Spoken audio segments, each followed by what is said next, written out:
बैठे हैं माशाल्लाह। कुर्सी को पहले पुल करें तो अरे मजमा कम हो, मजमा में दम हो तो फिर पता चलता है। आगे की तरफ आ जाइए, कुर्सी खाली है, आप लोग यहाँ आ जाइए, क्योंकि ये कुर्सी का कोई भरोसा नहीं। मैं पहले ही बोल दिया था कि कुर्सी का कोई भरोसा नहीं, कुर्सी आएगी जाएगी। जो लोग आगे जो पीछे बैठे जहाँ भी हैं, थोड़े नीचे बैठे हैं तो वो माशाल्लाह उन पे एतमाद है। आइए माशाल्लाह, कोई लोग कहीं नहीं गए, वक्त जरूरत है, 2-2 4-4 घंटा बैठा रहना ये हम लोगों के जैसे आदमी थरथरा जाते हैं तो आप लोग तो कभी कभार आते हैं। हम लोगों को तो माशाल्लाह रात यहाँ है। कल आपको मैं बता दूं, कल रामपुर फारबिसगंज में जाना, परसों सुपौल है, 29 को फिर खाली, 30 को मेरा प्रोग्राम सीतामढ़ी नहीं बल्कि दरभंगा क्रॉस करते हुए जमुई में मेरा प्रोग्राम होना है। तो ये बारहा लगा रहता है। मैं कई रात जागने के बावजूद ऐसा आपको महसूस हो रहा है कि तनवीर अभी सो के उठा है, लेकिन याद रखिए मैं सो के नहीं बल्कि सो रहा हूँ। इस वक्त आपको पता ही नहीं चल रहा कि तनवीर सो रहा है, बल मेरी पलकें झुकती मैं नींद पूरी कर लेता हूँ। ये आदत सी पड़ गई है, तो आप लोग बर्दाश्त कीजिए थोड़ा सा। आप लोग आगे की तरफ आ जाइए, आगे की तरफ आ जाइए। अरे मजमा 1 या 1000 हो, लेकिन मजमे की क्वालिटी वही रहनी चाहिए। थोड़ी भी झुर्री चेहरे पे नहीं आनी चाहिए, वरना शैतान आप पे हमला करेगा। आगे की तरफ आ जाओ बेटे, आज आगे की तरफ आ जाओ। ये कुर्सी जो खाली है आगे आ जाओ, सारे लोग आगे जाओ। आइए, आप दुआ हो जाएगी। आप लोग आगे की तरफ आ जाओ, वो पीछे वाले आइए। आप लोगों को मैं समझ रहा हूँ कि पेट्रोल वगैरह नहीं डाला गया पेट में, इसलिए आप लोग उठा रहे हैं। ये मशीन ये जो है इंजन झरकिन मार रही है। आगे की तरफ आ जाइए। आइए हजरात, अब मैं बिला किसी ताखिर तबहीद के आपके इलाके ने और हमारे इलाके, हमारे सूबे बिहार के और हमारे जिले मधेपुरा के एक हमारे हम रफीक मोहतरम हमदम हमनवा हजरत मौलाना मुमताज साहब से मैं दरख्वास्त पेश करता हूँ कि आप तशरीफ लाएं और अपने तकरीर दिल पजीर से हम सामईन के दिलों को महजूज फरमाएं। इस शेर के साथ कि तेरी सादगी, तेरी आजिज़ी, तेरी हर अदा पा कमाल है। तेरी सादगी, तेरी आजिज़ी, तेरी हर अदा बा कमाल है। मुझे फख्र है, मुझे नाज है, ऐ मेरे दोस्त तू बेमिसाल है। अशहदु अन्ना मुहम्मदन अब्दुहु व रसूलुहु, अम्मा बअद, फ़क़द क़ाल अल्लाहु तबारक व तआला फ़िल क़ुरआनिल मजीद, अऊज़ु बिल्लाहि मिनश शैतानिर रजीम, बिस्मिल्लाहिर रहमानिर रहीम। इन्नमा यअमुरु मसाजिदल्लाहि मन आमन बिल्लाहि वल यौमिल आखिर व अक़ामस सलाता व आतज़ ज़काह व लम यख़्श इल्लल्लाह फ़असा उलाइका अन यकूनु मिनल मुहतदीन। व क़ाल अल्लाहु तबारक व तआला फ़ी मक़ामिन आख़र, या अय्युहल्लज़ीना आमनु इत्तक़ुल्लाहा वल तंज़ुर नफ़्सुम मा क़द्दमत लिग़दिन वत्तक़ुल्लाह, इन्नल्लाहा ख़बीरुम बिमा तअमलून। व क़ाल अन्नबिय्यु सल्लल्लाहु अलैहि वसल्लम, मन बना लिल्लाहि मस्जिदन बनल्लाहु लहु बैतन फ़िल जन्नह, औ कमा क़ाल अलैहिस्सलातु वस्सलाम। है तलब खैर की गर, खैर के असबाब बना, है तलब खैर की गर, खैर के असबाब बना, पुल बना, चाह बना, मस्जिदो तालाब बना। वो सजदा जिसे तू गरां समझता है, वो सजदा जिसे तू गरां समझता है, 1000 सजदों से देता है आदमी को नजात। स्टेज पर रौनक अफरोज उलमाए किराम व मुफ्तियान इज़ाम और मजलिस में हाजिर होने वाले मुअज़्ज़ज़ सामीईन किराम, अस्सलामु अलैकुम व रहमतुल्लाहि व बरकातुहू। मेरे दोस्तों, मेरे बुजुर्गों, बहुत देर से आप हजरात इस जलसा को सुन रहे हैं और बहुत देर से आप हजरात के कानों में उलमाए किराम की बातें पहुंच रही हैं। चूंकि मेरे दोस्तों, मैं पहली मर्तबा आप हजरात के सामने हाजिर हुआ हूँ और ये जलसा के एतबार से, जलसा की मुनासबत से पहली मर्तबा मैं जलसा में शरीक हुआ हूँ।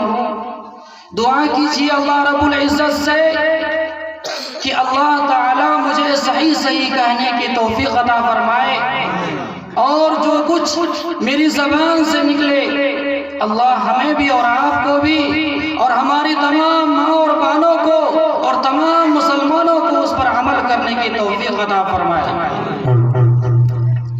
मेरे दोस्तों, मेरे बुजुर्गों,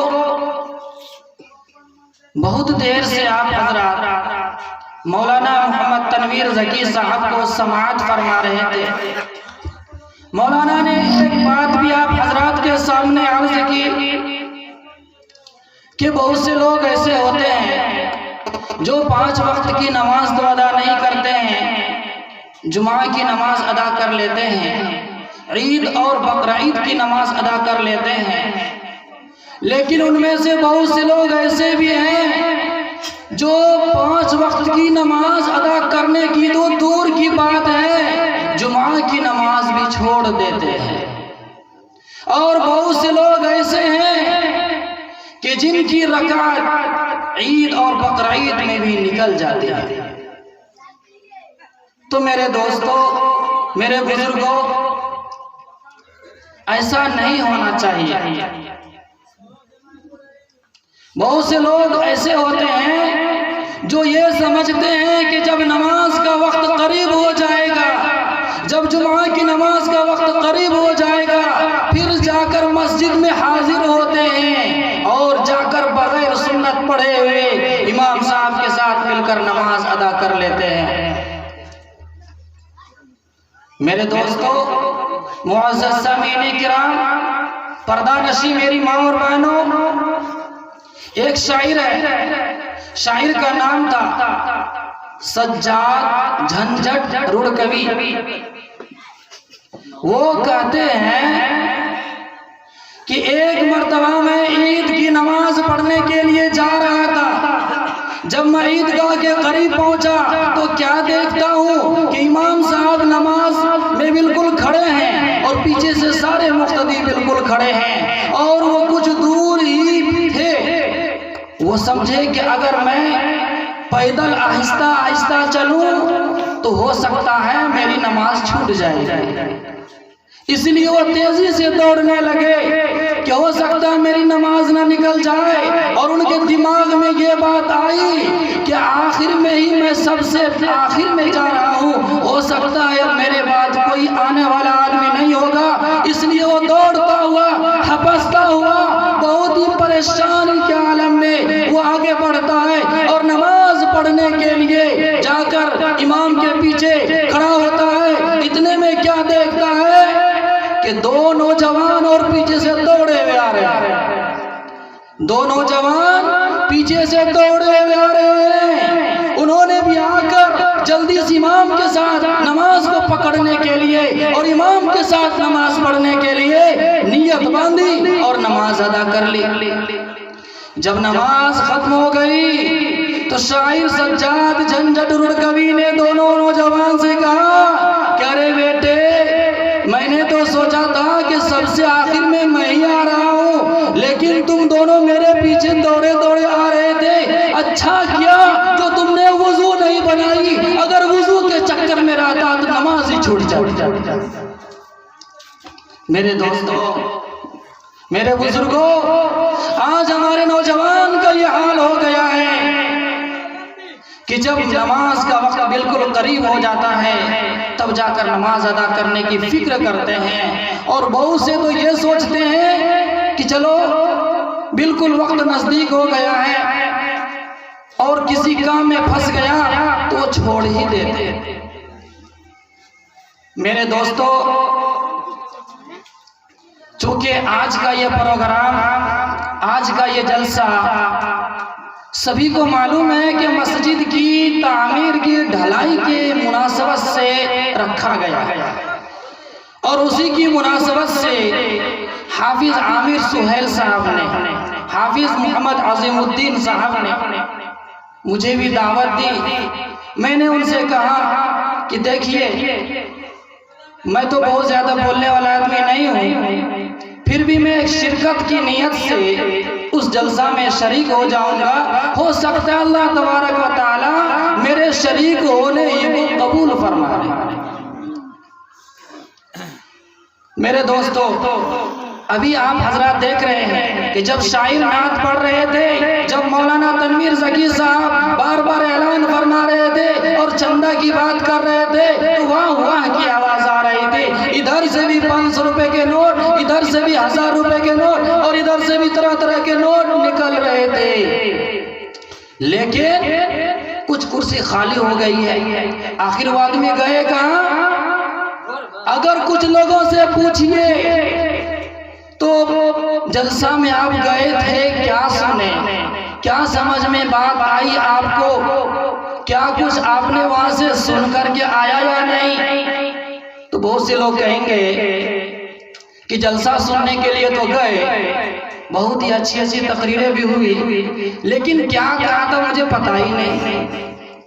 क्योंकि बहुत से लोग ऐसे होते हैं जो जलसा को इस नियत से सुनने के लिए आते हैं कि अगर तकरीर जानदार होगी, तकरीर शानदार होगी, तकरीर में मजा आएगा तो फिर तकरीर सुनेंगे।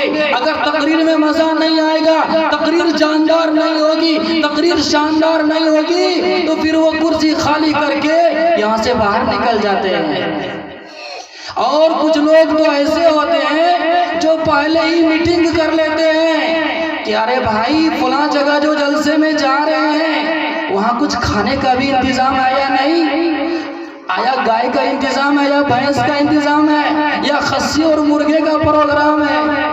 अगर पता चल जाए कि भाई बड़े का प्रोग्राम है, सोचिए अच्छा बात तो सही है, लेकिन अगर पता चल जाए कि खस्सी का प्रोग्राम है, फिर चाहे अगर जेब में किराया का पैसा ना हो, वो किराया का जुगाड़ लगा करके वो उस जलसा में शरीक होते हैं और जाकर के अच्छी तरह से खस्सी को दबाते हैं।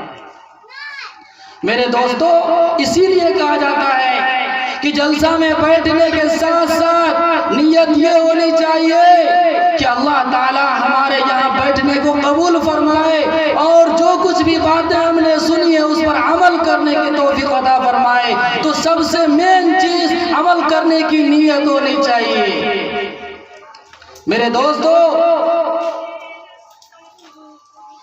चूंकि एक से एक मुकर्रिर आते हैं, एक से एक खतीब आते हैं, बहुत सी बातें कहते हैं, बहुत को समझ में नहीं आती है कि क्या कहा जा रहा है और हम क्या सुन रहे हैं, ये पता ही नहीं चलता है।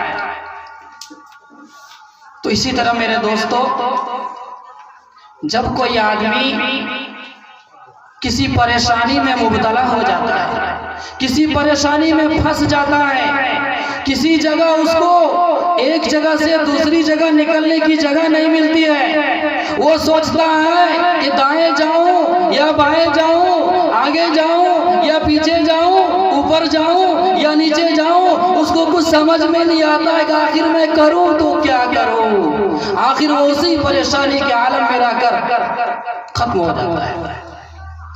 मेरे दोस्तों, इसी तरह एक मास्टर साहब थे, वो एक बच्चे को इल्म सिखा रहे थे। वो बच्चा इतना ज़हीन का तेज था कि मास्टर जो भी बातें उनको पढ़ाते थे वो उनको फौरन याद कर लेते थे। लेकिन पढ़ाते पढ़ाते पढ़ाते पढ़ाते एक लफ्ज आ गया, मखमसा। क्या लफ्ज आ गया भाइयों? मखमसा। मखमसा का मतलब समझ में नहीं आ रहा है। ना टीचर को पता है कि मखमसा का क्या मतलब है, ना ही बच्चे को मालूम है कि मखमसा का क्या मतलब है, और उसको पढ़ाना शुरू कर दिए। जब मास्टर साहब ने मखमसा का मतलब नहीं समझाया तो बच्चे ने कहा कि हुजूर मुझे मखमसा का मतलब नहीं पता चला है, इसलिए अब आप अभी आगे मत बढ़िए, मुझे इसका मतलब समझाइए। मास्टर साहब ने कहा कि बेटे ये लफ्ज ही ऐसा है कि जिसका मतलब समझना ही बहुत मुश्किल है, जिसका मतलब समझ में नहीं आता है। बोला कि नहीं नहीं, मैं ऐसे आपको आगे बढ़ने के लिए नहीं दूंगा, जब तक आप मुझे इसका मतलब नहीं समझाएंगे मैं आपको आगे पढ़ाने के लिए नहीं दूंगा। आखिरकार मास्टर साहब ने सोचा कि इसको समझाऊं तो कैसे समझाऊं, कोई सी मिसाल लाकर पेश कर रहे हैं उसको समझ में नहीं आ रही है, इधर से कोई मिसाल लाकर पेश कर रहे हैं उनको समझ में नहीं आ रही है। आखिरकार उसने कहा कि बेटे तुम्हें जब मैं एक कहानी सुनाऊंगा, जब मैं तुम्हें एक किस्सा सुनाऊंगा तब तुम्हें मखमसा का मतलब समझ में आएगा, वैसे नहीं समझ में आएगा। तो बच्चे ने कहा कि हुजूर मैं बिल्कुल तैयार हूँ कहानी सुनने के लिए, चाहे हमारे बच्चे हो या आपके बच्चे हो, किसी के भी बच्चे हो, अगर मजलिस के अंदर नींद आने लगे, अगर किसी को कोई सुस्ती पैदा हो जाए, अगर किस्सा कहानी सुना दिया जाए तो वहां पर फौरन लोग जोश में आ जाते हैं और कहते हैं कि हाँ नींद नहीं आ रही है, सुस्ती दूर हो गई है, इसीलिए आप किस्सा सुनाइए। तो उस मास्टर साहब ने किस्सा सुनाना शुरू किया कि बच्चे देखो, एक बाप था, उसका एक बहुत ही लाडला बेटा था, दोनों ही शादीशुदा थे, बाप भी शादीशुदा और बेटा भी शादीशुदा। वो दोनों घर से बाहर निकले और घर से बाहर निकल करके मार्केट में तशरीफ लाए। वहां पर जो मार्केट का काम होने वाला था, जो भी सामान लेने वाला था वो सामान लिया और खरीद कर वहां से खुशी खुशी वहां से बढ़ गए, निकलने लगे। लेकिन अल्लाह की कुदरत देखिए, जैसे ही वो दोनों वहां से आगे बढ़ा, एक ट्रक आई और दोनों को एक्सीडेंट में खत्म कर दिया। और इस हिसाब से उनका एक्सीडेंट हुआ कि दोनों का गला बिल्कुल अलहदा हो गया, दोनों का गला बिल्कुल जुदा हो गया। जैसे ही लोगों ने देखा कि भाई ये तो बहुत बड़ा हादसा पेश आ गया, ये तो बहुत बड़ा जुल्म पेश आ गया, अब इनको कैसे जिंदा किया जाए, इनको दोनों का तो गला बिल्कुल अलग हो गया है, किसी को कोई बात समझ में नहीं आ रही है। आखिर किसी ने कहा कि नौजवानों, अगर इसको अभी बचाना है, इसको जल्दी से हॉस्पिटल लेकर चलो, अगर इसको बचाना है तो किसी माहिर डॉक्टर के पास चलो, अगर इसको बचाना है तो फौरन इनका इलाज करवाओ। आखिरकार नौजवान उसको हॉस्पिटल में लेकर गए, वो माहिर डॉक्टर साहब के पास गए। जब डॉक्टर ने देखा कि यह नौजवान बाप और बेटा है, दोनों का गला बिल्कुल ही अलग है, तो उन्होंने ना ये देखा ना वो, जल्दी से सोचा कर इसको जिंदा करना है। तो दोनों का गला जो है, बाप का गला बेटे के धड़ में और बेटे का गला बाप के धड़ में सेट कर दिया और दोनों में ऐसा टांगा लगाया कि अल्लाह की कुदरत से दोनों ही जिंदा हो गए। बच्चे ने कहा कि वाह, बहुत ही बेहतरीन किस्सा सुना रहे हैं। कहा कि अच्छा बात तो ठीक है, कहा आगे बढ़िए और क्या हुआ आगे। कहा कि ठीक है बेटे, अगली बात सुना क्या हुआ। जब दोनों के टांके लग गए और दोनों ही जिंदा हो गए तो लोगों ने सुभान अल्लाह पढ़ने शुरू कर दे। वाह, अल्लाह की कुदरत को देखिए कि दोनों का गला बिल्कुल अलग हो गया, लेकिन अल्लाह की कुदरत से, अल्लाह की मेहरबानी से डॉक्टर साहब को अल्लाह ने ऐसा फन दिया कि जिनकी वजह से दोनों ही जिंदा हो गए। तो उसके बाद क्या होता है, जब दोनों खुशी खुशी घर जाते हैं तो घर जाने के बाद अब ये बात समझ में नहीं आ रही है कि बाप का जो सर बेटे के धड़ में लगा हुआ है और बेटे का सर जो बाप के धड़ में लगा हुआ है, बाप अपनी बीवी के साथ रहे या बेटा अपनी बीवी के साथ रहे, किसी को समझ में नहीं आ रहा है। अगर बाप अपने सर के साथ बीवी के साथ रहे तो धड़ बेटा का होता है, और अगर बेटा अपने सर के साथ बीवी के साथ रहे तो धड़ जो है बाप का होता है। अब किसी को कोई समझ में नहीं आ रहा है। आखिर चूंकि नफा इंसान को हर जगह से हासिल होता है, ऊपर से भी नीचे से भी, किसी को कुछ समझ में नहीं आ रहा है कि अगर बाप को बीवी के साथ रखा जाए, चूंकि सर तो बाप का मिल जाएगा लेकिन धड़ जो है बेटा का रहेगा। अगर दोनों से फायदा उठाया जाए तो सर से फायदा उठाना तो सही होगा, लेकिन धड़ से फायदा उठाना सही नहीं होगा। इसी तरह अगर बेटा को बीवी के साथ रखा जाए तो चूंकि सर के साथ तो फायदा उठाना सही हो जाएगा, लेकिन धड़ के साथ फायदा उठाना सही नहीं होगा। इसीलिए किसी को कुछ समझ में नहीं आ रही है। सब सोचने लगे कि अब क्या होगा, है अब तो बहुत बड़ी परेशानी में फंस गए, करे तो क्या करे कुछ समझ में नहीं आ रहा है, इसलिए बहुत ही परेशान हो गए। किसी ने कहा कि क्या डॉक्टर साहब ऐसा कर सकते हैं कि फिर दोनों के गला को अलग अलग करके दोनों के गला को अलग अलग सही सही से जोड़ दें, क्या ऐसा हो सकता है? तो कहा कि नहीं नहीं भाई, अगर ऐसा अगर करेंगे हो सकता है इस पर जान ही निकल जाए, बचेंगे ही नहीं, तो फिर फायदा क्या होगा। तो इसीलिए जो है कुछ औरतों ने ये कहा कि ऐसा करो, और कुछ तजर्बाकार लोगों ने ये कहा कि ऐसा करो कि बाप को कहो कि अपनी बीवी को तलाक दे दे, और बेटा को भी कहो कि अपनी बीवी को तलाक दे दे। जब इद्दत पूरी हो जाएगी दोनों के साथ रहना शुरू कर देंगे। बात तो ये बहुत कि हाँ वाकई में बहुत ही पॉइंट की बात है, बहुत ही अच्छी बात है, सबकी बात समझ में आ रही थी, लेकिन तजर्बाकार लोगों ने, समझदार लोगों ने ये कहा अरे ये तो बताओ तुमने बात तो सही निकाल ली, लेकिन बाप जो अपने सर के साथ तलाक देगा तो क्या अपने सर से तलाक देगा या बेटे के धड़ से तलाक देगा वो, और बेटा जो तलाक देगा अपनी बीवी को अपने सर के साथ तलाक देगा या बाप के धड़ के साथ तलाक देगा। समझ में नहीं आ रही किसी को भी कि सर के साथ तलाक दें कि धड़ के साथ तलाक दें। तो मास्टर साहब ने बेटे से कहा कि बेटे अब बतला यहाँ पर क्या करेंगे। तो बच्चे जवाब दे रहे हैं कि सर हमें भी समझ में नहीं आ रहा है कब करे तो क्या करे। तो मास्टर साहब ने बच्चे को समझाया कि बेटे यही मतलब मखमसा का है। अब बात समझ में आ गई कि यह लफ्ज़ ऐसा है कि जिनका मतलब भी समझ में नहीं आ रहा है। इसी तरह बहुत से नौजवान, बहुत से बूढ़े, बहुत से बच्चे, बहुत से मुसलमान अल्लाह जलसा में तशरीफ रखते हैं, लेकिन पूरी रात जलसा में हाजिर होने के बावजूद उनको ये समझ में नहीं आता है भाई हम मस्जिद से मुतालिक बातें सुन रहे थे या ड्रामा की बातें सुन रहे थे, हम मस्जिद से मुतालिक बातें सुन रहे थे या हीरोइन से मुतालिक बातें सुन रहे थे, हम जलसा में गए थे या किसी ड्रामा में गए थे, हम जलसा में गए थे या किसी सिनेमा घर में गए थे, हम जलसा में गए थे या किसी शराब खाने में गए थे, हम जलसा में गए थे या कहीं जुआबाजी के अड्डे पर गए थे, हम जलसा में गए थे या कहीं गुनाह के घर में गए थे। यही समझ में नहीं आता है और यही हम सब की नासमझी आज हम लोगों को बर्बाद कर रही है। मेरे दोस्तों, सभी हजरात को देख रहे हैं, अल्लाह के लिए आप लोगों ने अपना बहुत ही कीमती वक्त निकाल कर इस मजलिस में शिरकत की है। चूंकि मेरे दोस्तों सभी को मालूम है कि कल जो है सकरदीना, जो आपके बस्ती का नाम है नया टोला, उस मस्जिद की ढलाई होने वाली है। उसी की मुनासबत से हम लोग यहाँ पर जमा भी हुए।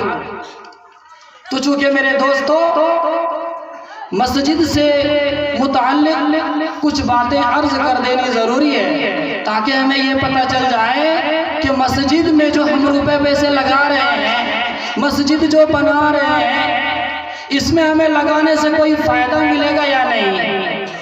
इसमें जो हम रात दिन मेहनत कर रहे हैं, अपने बच्चों को छोड़कर, अपनी बीवियों को छोड़कर, अपने घर वालों को छोड़कर दूर दराज से लोग इस मस्जिद में हिस्सा लेने के लिए, इस मस्जिद की ढलाई में हिस्सा लेने के लिए तशरीफ लाए हैं, तो उनका भी कोई ना कोई मकसद होता है कि आखिर वो उलमा की बातें सुनते हैं कि जो आदमी मस्जिद में हिस्सा लेता है, मस्जिद मिल करके बनाता है, उसको बहुत ही बड़ा सवाब मिलता है। चूंकि मेरे दोस्तों, चाहे हिंदू धर्म का हो या मुसलमान धर्म का हो, चाहे सिख हो या ईसाई हो, किसी के भी नजदीक जब किसी चीज की अहमियत को बयान कर दिया जाए, जब किसी चीज की हैसियत को बयान कर दिया जाए, तब उनको पता चलता है कि हम जिस चीज के लिए कदम आगे बढ़ा रहे हैं, हम जिस चीज के लिए आगे बढ़ रहे हैं, उस उसमें पढ़ने से मुझे फायदा होगा या नुकसान होगा।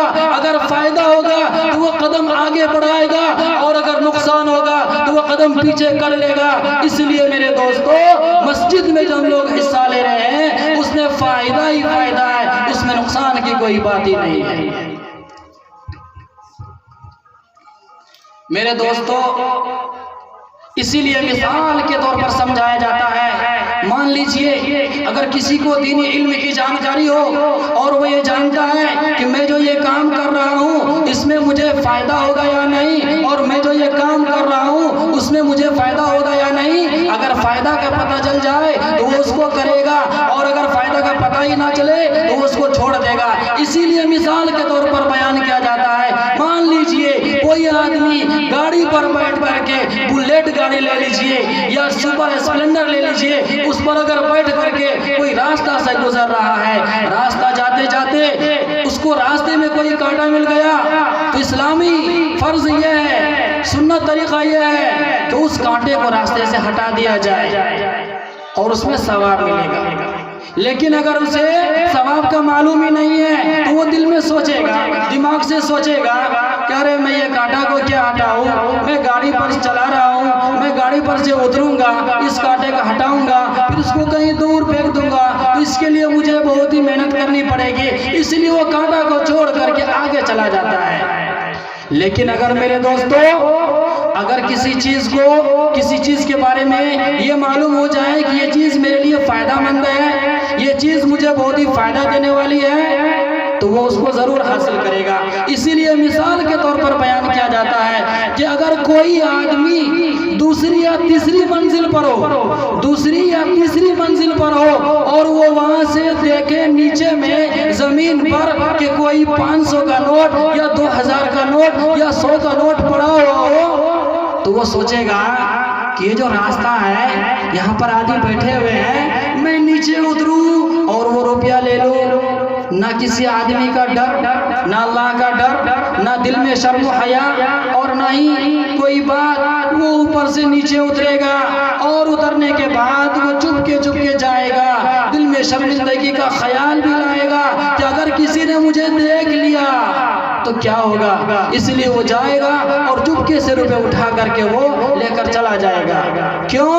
इसलिए कि वो सोचता है कि ये जो रुपए पैसे मैं ले रहा हूँ इससे मुझे फायदा होने वाला है, इससे मेरे घर का चूल्हा जलेगा। इसीलिए वो रुपया पैसा उठाने के लिए ऊपर से नीचे चला आया, और जिसको सवाब का पता नहीं था वो गाड़ी पर से कांटा भी नहीं हटा सका।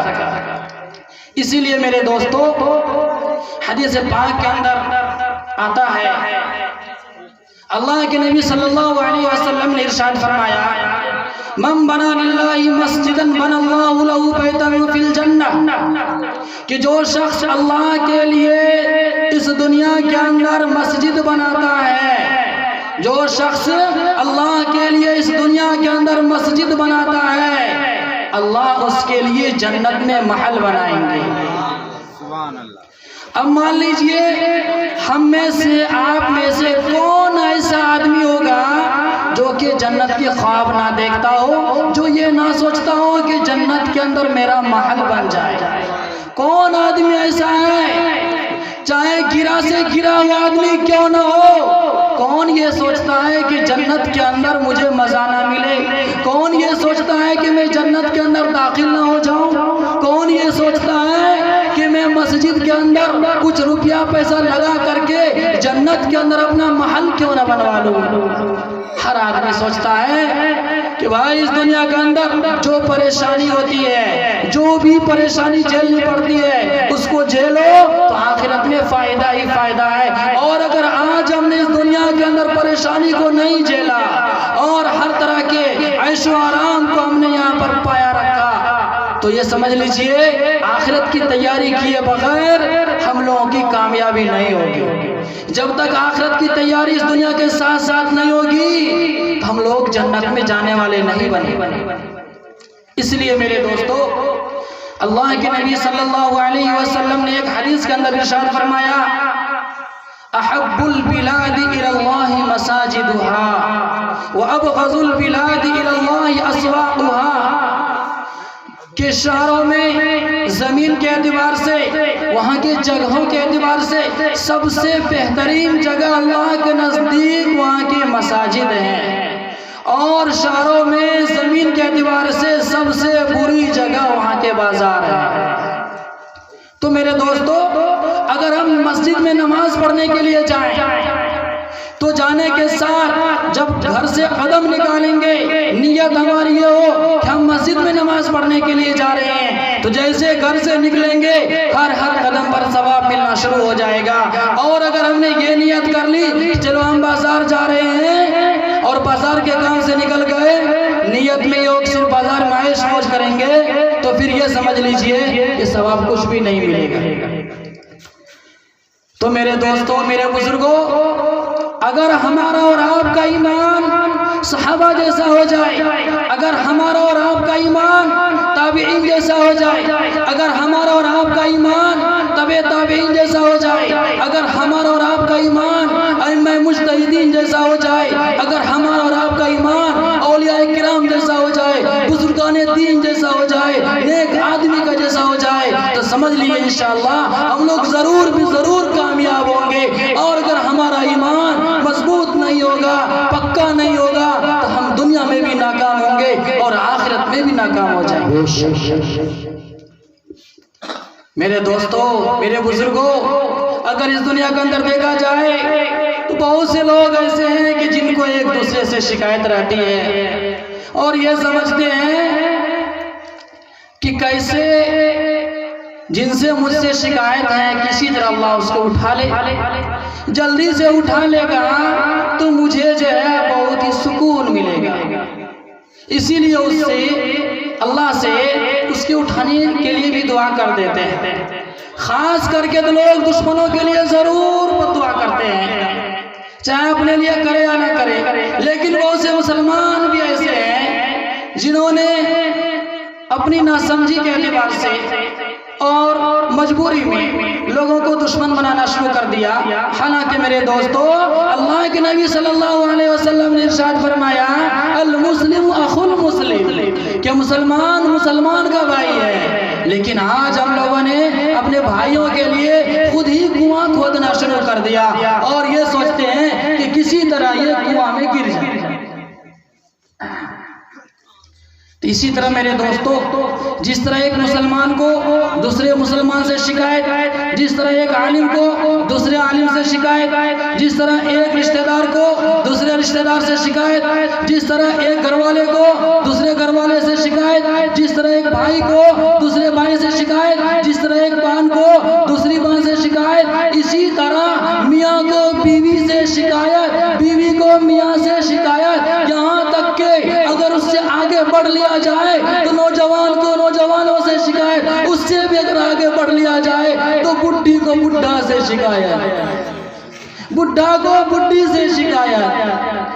हालांकि आखिरी उम्र में जाकर के अल्लाह को याद करना चाहिए, रो रो कर दुआ मांगनी चाहिए कि अल्लाह हमने पूरी जिंदगी वैसे ही गुजार दी, अब ना जाने आखिरी जिंदगी हमारी बची है, कौन से वक्त में हमारी मौत आ जाएगी और किस वक्त हम चले जाएंगे ये कहना मुश्किल है। इसलिए या अल्लाह मुझे आखिरी उम्र में भी पांचों वक्त पाबंदी से नमाज अदा करने की तौफीक अता फरमा, और अल्लाह से ये भी दुआ करनी चाहिए कि या अल्लाह बाकी जो मेरी जिंदगी बची हुई है मेरे ईमान को सलामत रखना और ईमान पर ही खातिमा नसीब फरमाना।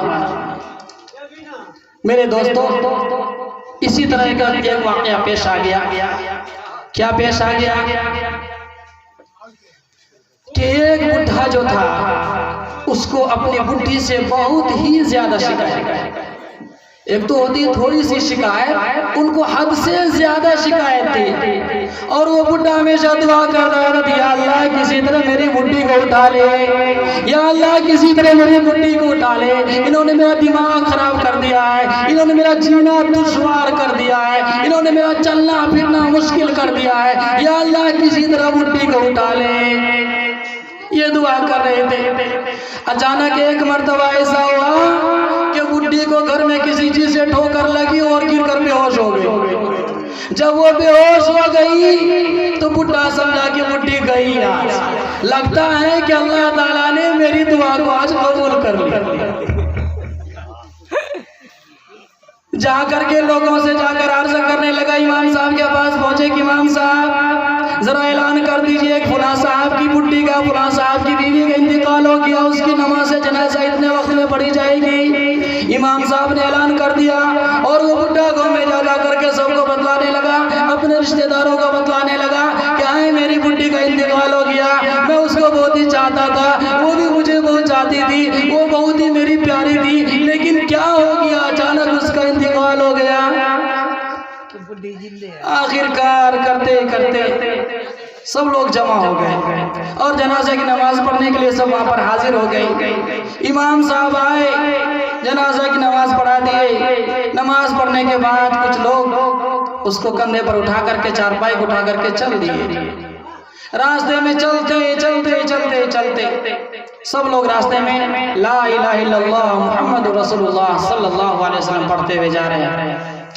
चलते चलते चलते चलते एक जगह बीच में खंबा आ गया। जब वो खंबा आया तो इत्तिफाक देखिए, अल्लाह की कुदरत देखिए कि वो जो चारपाई थी जिस पर बुड्ढी की फिलहाल जो है मौजूदा शक्ल की लाश बनी हुई थी, यानी मैयत जो थी, उसको उसकी जो चारपाई थी वो खंबा से टकरा गई। जैसे ही खंबा से टकराई बुड्ढी फौरन नीचे गिरी। जैसे ही नीचे गिरी उसको होश आ गया और वो जिंदा हो गई। तो सभी लोग कहने लगा है ये क्या चमत्कारी पेश आ गया, ये क्या करिश्मा पेश आ गया कि सब लोग तो समझ रहे थे कि बुड्ढी जिंदा है, बुड्ढी मरी हुई है, लेकिन ये कैसे जिंदा हो गई, ये तो बहुत ही बड़ा करिश्मा पैदा हो गया है। सब लोग कहा कि वाह वाह, आप तो बहुत ही समझदार आदमी थे, आप तो बहुत ही अल्लाह वाले मालूम हो रहे हैं कि आप अपनी बुड्ढी को चाहते थे, बुड्ढी आपको चाहती थी, आप उससे मोहब्बत करते थे, वो भी आपसे मोहब्बत करती थी। वो सोची कि कैसे हम अपने मियाँ को छोड़ करके चले जाएं यहाँ से, इसीलिए अल्लाह ताला ने उसको दोबारा जिंदा कर दिया।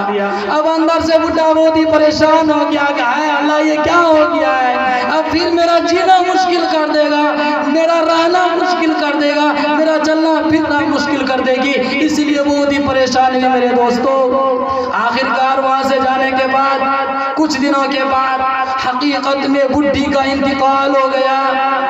फिर उस दिन जो इमाम साहब को जा करके ऐलान करवाने के लिए बोले, और लेकिन बुड्ढा को अंदर से कुछ डर भी हो रहा था कि कहीं बुड्ढी फिर ना दोबारा जिंदा हो जाए, इसलिए अल्लाह का शुक्र अदा नहीं कर रहा था। सोचा कि जब तक इसको हम कब्र में दफना करके नहीं चले आएंगे उस वक्त तक हम शुक्राने के दौर का नमाज नहीं पढ़ेंगे। तो आखिरकार इमाम साहब आए, जनाजा की नमाज तैयार हुई और सभी ने मिलकर के नमाज पढ़ ली और उसको उठा करके चारपाई पर लोग जाने लगे। जब लोग जा रहे थे सभी आदमी पढ़ रहे थे ला इलाहा इल्लल्लाह मुहम्मदुर रसूलुल्लाह सल्लल्लाहु अलैहि वसल्लम, ला इलाहा इल्लल्लाह मुहम्मदुर रसूलुल्लाह सल्लल्लाहु अलैहि वसल्लम।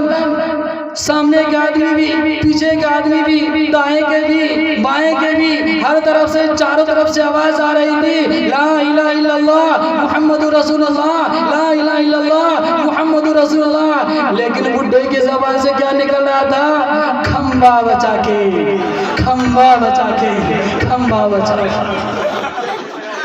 तो मेरे दोस्तों जरा सोच, ताज्जुब कीजिए कि जिस बुड्ढा ने ये कहा कि मैं अपने बुड्ढी को बहुत ही ज्यादा चाहता हूँ, वो बुड्ढी मुझे बहुत ज्यादा चाहती है, आखिर आज क्या हो गया कि कहा खंबा बचा के। इसी तरह मेरे दोस्तों अगर आज हम लोगों की बीवी चले आए मजलिस के आसपास में अगर खड़ी हो और शोहर के जेब में बहुत ज्यादा रुपए पैसे भी हो, तो अगर किसी की बीवी बखील होगी, किसी की बीवी कंजूस होगी, कोई रसीद काटने वाला वहां पर पहुंच गया तो वो चुपके से कहेगी कि मौलाना बार बार आते रहते हैं, इनको तो हम भी दे देते हैं, आप भी बराबर देते रहते हैं, थोड़ा जेब भी बचा करके चलिएगा, बच्चे भी हैं घरों के अंदर, उनको भी देखना है, फुला फुला सामान भी लेना है, इसलिए थोड़ा जेब बचा करके चलिएगा। तो वो भी सोचने लगते हैं कि हाँ बात तो सही कर रही है, इसलिए वो भी अपने जेब को बचाने लगते हैं। तो इसी तरह मेरे दोस्तों लेकिन अगर किसी की बीवी बखील ना हो, कंजूस ना हो, अल्लाह वाली हो, दीनदार हो, नेक चलन हो, भली औरत हो, नमाजों की पाबंदी करने वाली हो, रोज़ा रखने वाली हो, ज़कात अदा करने वाली हो, सदका व खैरात करने वाली हो, और हर तरह से उसके दिलों के अंदर अल्लाह का डर पैदा हो, तो चाहे एक ही आदमी 75 मरतबा रसीद काटने के लिए क्यों नहीं पहुंचे, सबको दिल खोल करके देगी और अपने शौहर से कहेगी कि मियाँ इसमें दो, इसलिए कि जितना देंगे इससे कई गुना सवाब हमें ज्यादा मिलेगा, इसीलिए वो अपनी बीवी की बात मान करके वो देगा। मेरे दोस्तों, मेरे बुजुर्गों, अगर आज हम लोग सिर्फ अपनी बीवी की बात को मानकर चलेंगे, दीन की बातों को छोड़ देंगे, तो चूंकि मेरे दोस्तों हदीस के अंदर क्या बात आती है कि औरत को बाएं पसली से पैदा की गई है और पसली जो है टेढ़ी होती है, इसलिए औरत को भी टेढ़ी से मिसाल दी गई। मेरे दोस्तों, अगर किसी वजह से मियाँ बीवी में हुज्जत हो जाए और कोई रसीद काटने वाला वहां पर पहुंच जाए, मियाँ सोच रहा हो कि दे दे, बीवी कहेगी नहीं अभी मत दीजिएगा, अभी नहीं दीजिएगा, हम बाद में फैसला करके बताएंगे आपको। अगर वो जोरू का गुलाम होगा तो फौरन अपनी जोरू का बात मानेगा और समझेगा कि नहीं मेरी बीवी सही कह रही है, अभी मुझे नहीं देना चाहिए, इसलिए वो रुक जाएगा। लेकिन अगर मर्द दीनदार होगा, मर्द नमाजी होगा, मर्द नेक होगा, मर्द के दिल में अल्लाह का डर होगा, मर्द को मस्जिद से मोहब्बत होगी, मर्द को अल्लाह से मोहब्बत होगी, मर्द को रसूलुल्लाह से मोहब्बत होगी, और मर्द को सहाबा से मोहब्बत होगी, मर्द को दीन के अहम कामों से मोहब्बत होगी, तो बीवी की बात को नहीं सुनेगा, बल्कि बीवी की बात को काट करके जो कुछ भी अपने जेब में मौजूद हो वो अल्लाह के रास्ते में निकाल कर देगा। मेरे दोस्तों, मेरे बुजुर्गों, चूंकि सभी आदमी जानते हैं कि ये जो मस्जिद बनी हुई है, इस मस्जिद की ढलाई होने वाली है। हर एक को मालूम है कि मस्जिद की ढलाई कल होने वाली है और उसी मुनासबत से ये जलसा भी कराया जा रहा है।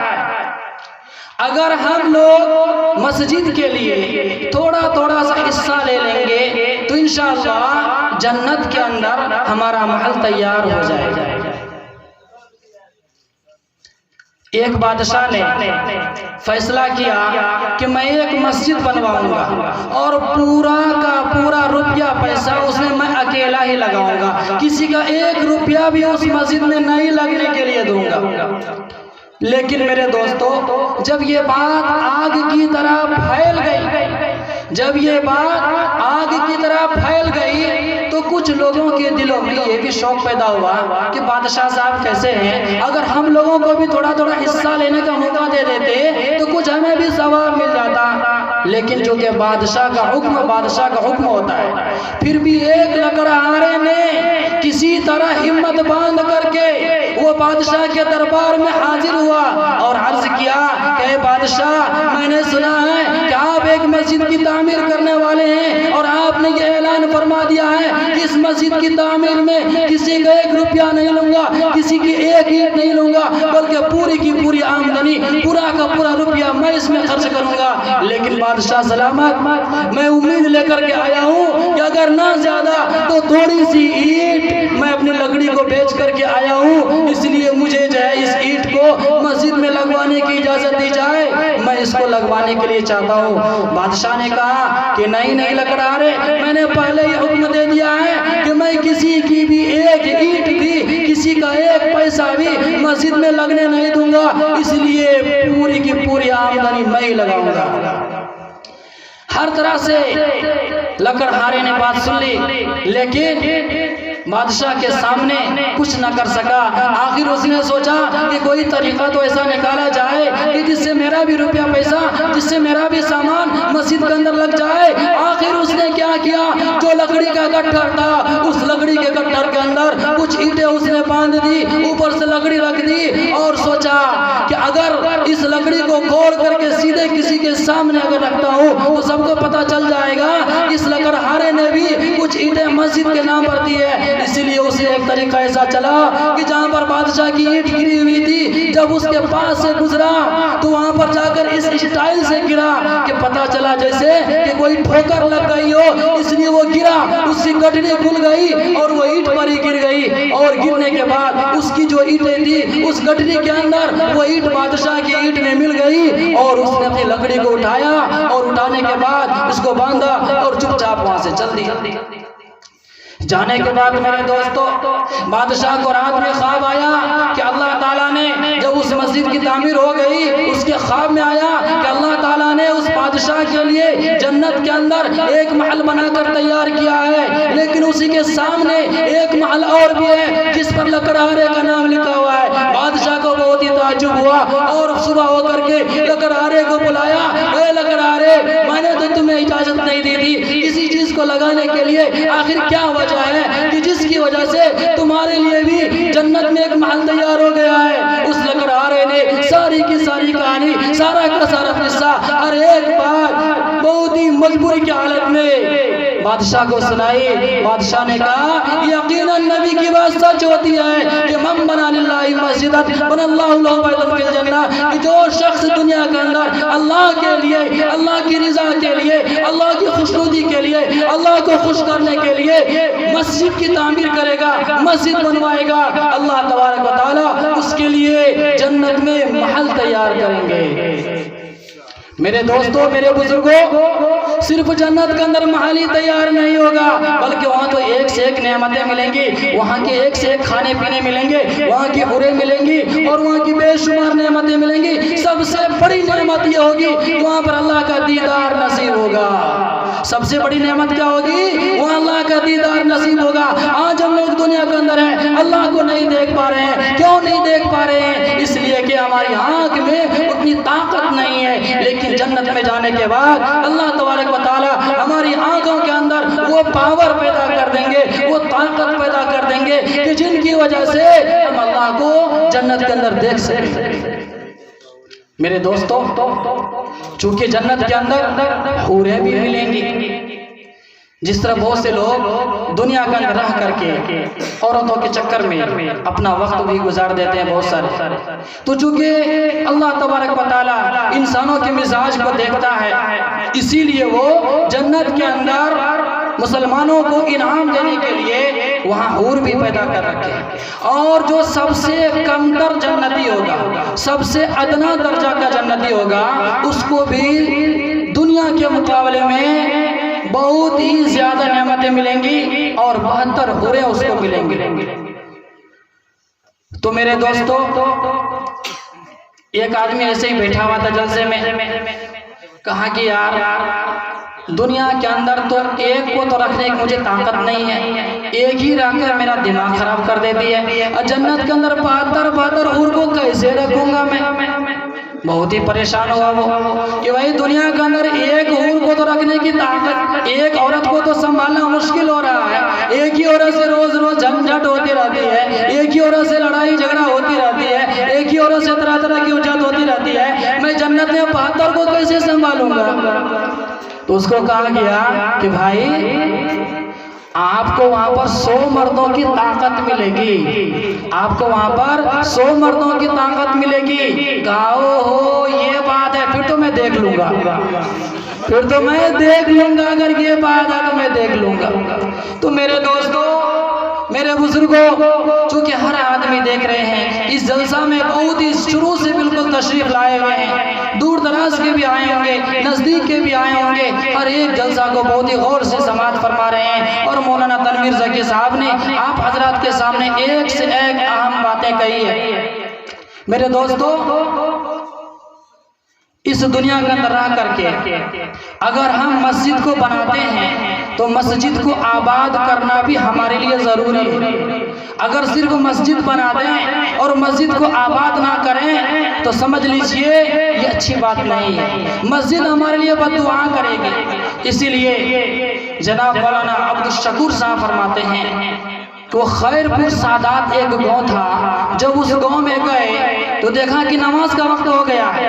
जब नमाज पढ़ने के लिए वजू बनाई और वजू बनाने के बाद मस्जिद में तशरीफ ले गए तो आदमी कोई नहीं था। जैसे ही मस्जिद के अंदर घुसे तो गुर्राने की आवाज आई। बहुत ही परेशान हुए, क्या है ये बात, आदमी तो कोई नहीं है लेकिन गुर्राने की आवाज कहाँ से आ रही है। इधर उधर देखे तो देखता क्या है कि साइड में कुत्ती ने कई बच्चे दे रखे हैं।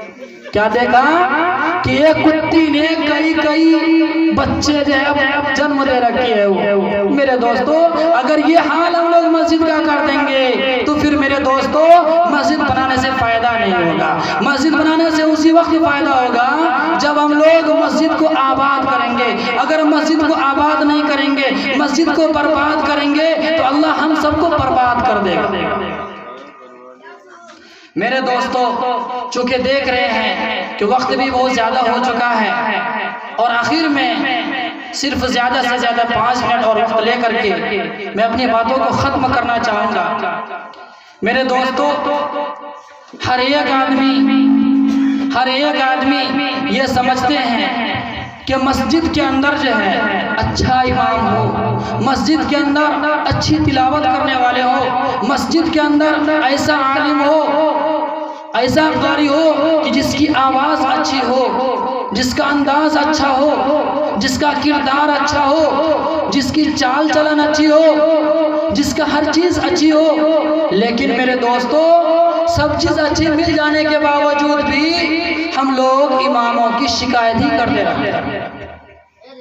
हर तरह से चीजें मिलने के बावजूद भी इमामों की शिकायत ही करते रहते हैं। कोई आदमी को अगर इमाम साहब से थोड़ी सी परेशानी हो जाए फौरन एक दूसरे से जाकर चुगलखोरी करना शुरू कर देते हैं, गीबत करना शुरू कर देते हैं कि ये इमाम तो मेरे मन का लायक नहीं है, ये इमाम तो मुझे पसंद नहीं आ रहा है, इसलिए इस इमाम को निकालने के लिए कोई ऐसी चाल चली जाए जिसकी यहाँ से छुट्टी हो जाए।